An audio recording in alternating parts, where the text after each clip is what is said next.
If James Brown hadn't tried to be a hero, he wouldn't have been hurt.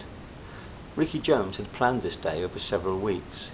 He had watched the comings and goings at Montague Diamond Studios in London's Hatton Garden from a tiny flat which he rented above the shop opposite.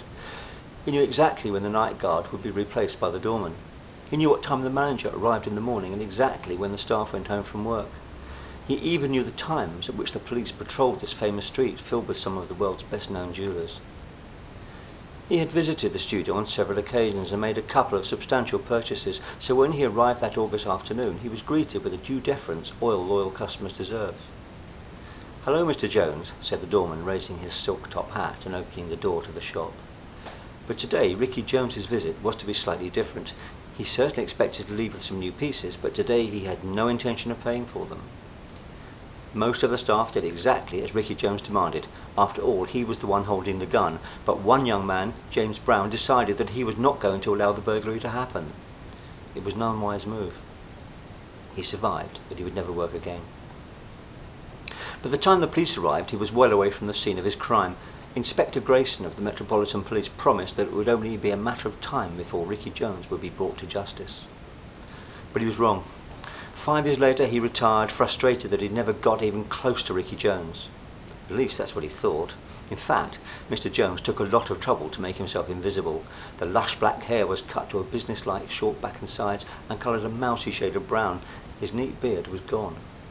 He changed his contacts for a pair of functional-looking spectacles. He even managed to shrink by swapping his trendy high shoes for a pair of glossy black brogues. His extravagant, colourful clothes were changed for a drab grey suit.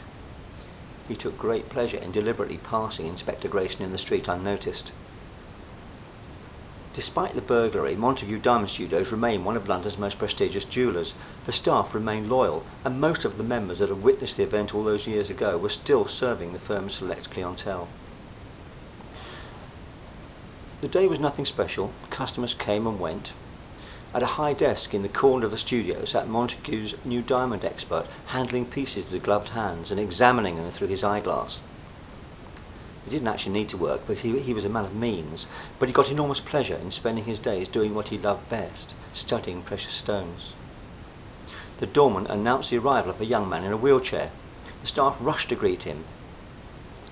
It was James Brown. He suddenly spun his chair around and faced the diamond expert.